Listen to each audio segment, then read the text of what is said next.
could hear Jungkook's furious shouts from inside the house as he realized her absence. But she didn't stop. This was her only chance to escape from her safety and the safety of her unborn child. After running for a mile, she got so tired that she fell down in the middle of the road, not knowing that someone was coming behind her. She had endured Jungkook's twisted obsession, his possessive control, and the terrifying realization that he cared for her in a way that blurred love and madness. But tonight it was over. Tonight she was reclaiming herself. The bright lights of the police station came into view, a beacon of hope. Wyan stumbled through the doors, her voice breaking as she gasped out, "Wyan, help me, please. He tortured me." Jungkook, her voice cracked, but the officer's serious expression urged her to continue. "He would let me leave. I am pregnant. He forced me to stay." The room seemed to tittle as the weight of her words filled the air. One of the female officers gently guided her to a seat, offering her water. "Lady officer, you are safe now," the officer assured her softly. "Tell us everything." Wyan recounted every horrifying detail, the physiological and manipulation, the threats, the suffocating isolation. The officers listened intently, their expressions hardened with determination. "We will start an investigation immediately," the lead officer promised. "You have done the right thing by coming here." Within hours, they found Jungkook, but not alive, as he is dead. Meanwhile, the police contacted Wyan's parents, who arrived the following morning, their faces etched with worry and heartbreak. "Wyan, mom, my baby," her mother sobbed, pulling Wyan into a fierce embrace. "Why didn't you tell us sooner? We have been searching for you for so long." "Wyan, I was scared," Wyan admitted, her voice trembling, "but I can't be scared anymore. I have to move on for myself and the baby." Her father placed a protective hand on her shoulder. "We are taking you home," he said firmly. "You will never have to face him again." The decision was made swiftly. Wyan's parents took her to Busan, far from the shadows of her past. The fresh sea air and distant horizon symbolized a new beginning. Through the trauma lingering like a scar, Wyan was resolute and ready to face the new life. "I am going to finish my studies," she declared one evening, sitting at the dining table with her parents, "and get a job. I need to build a life for myself and my child." Her parents exchanged a glance, pride evident in their. "We will support you every step of the way," her mother promised. As the days turned into weeks, Wyan found herself healing little by little. She enrolled in online classes and began making plans for her future. The nightmares of Jungkook's control no longer dictated her days. The once fractured girl was now piecing herself back together, stronger and determined. She got a job interview in a highly reputed company, and today she is going to show her talents. The interview was scheduled on the top floor. She exhaled sharply when the elevator dinged, signaling her arrival. "Miss Wyan," a receptionist gestured towards a sleek double door. "Mr. June will see you now." Her heart skipped. "June?" she muttered under her breath. A figure stood by the desk, facing his back towards Wyan. He replied, "Very impressive, Miss Wyan. You are talented, educated, beautiful, and pregnant also." Wyan is confused and surprised. "Wyan, how did you know that I look like? And I am pregnant?" Her back turned towards her, breath hitched when he slowly turned around. "Wyan, Jungkook?" He looked impossibly alike, dressed in a sharp black suit, his signature smirk intact. "JK, surprise baby girl," he said smoothly, leaning against the door. "Missed me?" Wyan stumbled back, her voice catching in her throat. "Wyan, you are supposed to be dead," he finished for her, tickling his head mockingly. "JK, I know. That's what I wanted you to believe. But now that the little game is over, it's time to come home." Her pulse raced. "You are insane if you think I am going anywhere with you," he chuckled darkly, stepping closer, still as fiery as ever. "I like that, but let me clear, there is no running this time. There is no running this time, Wyan." His voice is lower, dangerous yet intoxicating. Before she could react, his hand brushed her cheeks. "JK, you are my Baby girl, he whispered, and I always come back for what's mine. JK, her mind screamed for skip. Something inside whispered a chilling truth. There was no outrunning, but he stopped her hands. JK, not this time. I'm not going to leave you. Relax, baby girl. He drawled, glancing at her with a smirk. I'm not going to bite unless you ask nicely. Jungkook grabbed her in his arms and made her sit on his lap. Wine's fists clenched in her lap, but she stayed silent. She had learned one thing in the chaos of knowing Jungkook reacting only to his twisted amusement. He take her in his car and drove alone and reached his mansion. JK, home sweet home, Jungkook said, smuggling as the car came to a stop. Wine's pulse raced as he stepped out, rounding the vehicle to open her door. She didn't move. JK, don't make me carry you, baby girl, he warned. Voice low but engaged with steel. Greeting her teeth, she got out on her own. But she was already there, a possessive hand resting on her back. Wine, you rebuild all of this? She muttered, her voice laced with disbelief. JK, I never lost it. His voice was smooth as silk, eyes gleaming with danger. JK, just expanded the empire while you are busy playing hide and seek. You don't know who I am. Jungkook leaned in close, his breath warm against her ear. JK, this time there are no exits.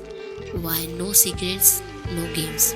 She turned to him and replied, Wine, you can trap me here, but you will never own me. JK, he chuckled low and dark. Oh, baby girl, he whispered. You haven't realized it yet. You are already mine. And as the doors closed behind them with the foreboding thud, Wine knew that she had stepped into a glided cage where freedom was just a distant memory. He took her inside the room and introduced a dozen of maid servants and the bodyguards. Everyone is standing in front of her like she's a queen of this empire. JK, listen everyone, she is Wine and soon going to be my wife. She is pregnant and needs more care. You all have to obey her at any matter, and if she needs something, now you all can go. After Jungkook commanded, they all disappeared from there. Jungkook came closer to Wine, who is sitting on the bed while scared, confused and surprised that what is happening here in his office room. Now she is settled in his mansion. JK cleared his throat, grabbing her attention. Listen, Wine, I want to clear something, that you have to stay here until you give birth to my baby, and please, it's a humble request. Don't try to run again, as I am not gonna tolerate this time. Wine, again scared but didn't utter any word. JK, don't be scared, Wine. Please listen to me. You are pregnant and you need special care. Don't waste your energy to all this nonsense. Please obey me, and I promise I will never hurt you again. What you will need, I will give you. If you want to visit your parents, need financial help or anything else, I will give you, but don't run. You don't have to do any job. I am sufficient enough for everything. Wine, just I want to see my baby growing day by day. Please give birth to this child happily without any worry, okay? And cooperate with me. JK, after saying this, he left from there. Wine is shocked and surprised to his words. Why he is behaving so nice with me? He is pleasing me, questioning me. How can this possible? Is he going to trap me again? Author POV, Jungkook is taking care of her like never before and never hurt her again. He does everything to her. Wine visited the hospital from time to time. He came and asked about her health, but now Wine is very confused about why he is behaving so nicely with her. Where is that psycho Jungkook gone, who every time torture and force her? She is feeling that he is not Jungkook. Present day in the evening, the soft glow of the evening sun filtered through the sheet curtains of the mansion living room. Wine sat on the pulse couch nervously across the room. Jungkook was setting down a tray of herbal tea with careful precision, as though afraid one wrong move might shatter the delicate balance between them. JK, here is your herbal tea, Jungkook offered with a warm smile. It's good for your nerves. Wine blinked, her brows furrowing, nervous. Why? How did he even know she was anxious? This version of Jungkook was gentle, attentive, a complete contradiction to the man who had once loomed over her like a nightmare. Why? Thanks, she murmured, wrapping her fingers around the warm cup. He sat across from her, his posture relaxed but watchful. Did the doctor say anything new today? He asked softly. Wine's throat tightened. He had driven her to the hospital himself, waited patiently outside doing her checkup, and even asked about her health afterward. It was a strange event. The Jungkook she remembered would never care about something like this. Wine, they said, "I'm fine," she answered cautiously, searching his face for any hint of the darkness she had come to fear. But there was nothing, only concern.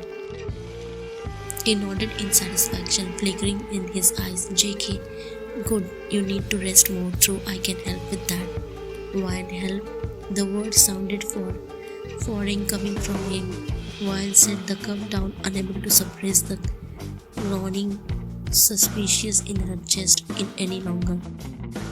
Wine, why are you acting like this? She blurted out, her voice trembling. "Where is the Jungkook room?" She stopped herself, her voice cracked under the weight of painful memories. His expression softened, a flicker of sadness crossing his face. "JK, I am still in Jungkook," he said quietly, "but I am not who I used to be." One heart raced, her index screamed that something was off. This kindness, this warmth, it wasn't the same Jungkook who had once tormented her. "Wine, you are not him," she whispered, shaking her head. "You can't be." Jungkook leaned forward. Her voice is steady but filled with emotion. "JK, maybe not the version of me you remember," he admitted, "but I swear, Wine, I will never hurt you again." Silence stretched between them, thick with tension. Wine's mind swelled with question. Wine, where had the monster gone? And who was this man sitting before me, claiming to be the same person who once shattered my world? As much as she wanted to believe this new reality, a part of her couldn't shake the feeling that there was truth still hidden in the shadows, a truth she wasn't sure she was ready to face. Jungkook kissed her again, but this time he's caring, soft and lovable more than ever. He never gives a chance to complain about anything to her. After some days, it's a quiet evening. Wine is home alone, tidying up her bedroom, when the door suddenly burst open. JK, staggering, blood dripping from a wound on his side. Wine, he collapsed in his arms. Wine panicking. "Oh my god, Jungkook." She runs to him, shipping an arm around his waist as he collapsed against her. Wine, what happened to you, Jungkook? Are you alright? But Jungkook didn't answer. Wine, stay with me, okay? I'll get you to the hospital. At the hospital, doctors rush Jungkook into emergency room while Wine awaits anxiously in the hallway. A few moments later, the doctor approaches Wine. "Doctor, are you his wife or family?" Wine nervously, Yeah, I am his wife. "Doctor, we need to arrange a blood transfusion. His blood group is AB positive, a bit rare." Wine freezes, her heart pounding. Wine confused. "Wait, that can't be right. Jungkook's blood group is O negative." Doctor firmly, "I can assure you, we can run the test twice. He is AB positive, ma'am." The realization hits Wine like a lightning bolt. Her mind races, connecting the dots. Wine, this isn't it him. This isn't it the psycho Jungkook. She thinks but keeps a calm exterior. Wine forcing a smile. "Thank you, doctor. Please do whatever it takes to save him." As the doctor leaves, Wine clenches her face, determination replacing shock. Wine to herself. If he is not the psycho Jungkook, who is he? And why does he look just like him? Moments later, Jungkook is wheeled out, unconscious but stable. Wine grips his hand tightly, whispering to herself. Wine, cold yet resolved. "When you wake up, you better have answers." Her eyes darken with both fear and anticipation, ready to uncover the tangled truth. Next morning, Jungkook is lying on the bed, bandaged after the injury. Wine enters the room with a gentle smile, carrying a tray of food. The tension in her heart is palpable, but she hides it well. Wine softly, how are you feeling now? The doctor said, you need rest. JK, I'm feeling good. I'll be fine. There's nothing to worry. Wine, placing the tray down. You act so tough, but even you need care sometimes. She sits beside him, dabbing a wet cloth on his forehead. Wine calmly. By the way, it was surprising when they said your blood group was AB positive. I always thought it was O negative. JK stiffens slightly, his eyes flickering with unease, but he quickly marks it. JK, people get things wrong all the time. Maybe you misunderstood. Wine is smiling sweetly. Maybe, but I knew Jungkook's medical details like the back of my hand. She leans closer, maintaining eye contact, her voice soft but sharpened. Wine, you are not him, are you? Silence blankets the room. Jungkook's jaw tightens, realizing his secret is slipping through his hands. JK, low, dangerous tone. You are smarter than I thought. Wine whispering with a determination smile. And you are worse at my pretending than you think. Wine stands masking her racing heart. She knows the danger, but she sees this truth. Wine, get well soon, whoever you really are. After some days, Jungkook is finally recovered from his injury, and now Wine is ready again to destroy this cage. Wine in her room, standing in front of a mirror looking for a revealing dress to wear. Wine, today I will unfold the truth of you, Mr. Stranger. Now get ready to die again. If you are Jungkook, you will never refuse me. And if you are not, then I will kill another monster. Her plan is clear in her mind. Tonight she will get the answer she's been seeking for, no matter what it takes. She makes a perfect plan to catch the real culprit.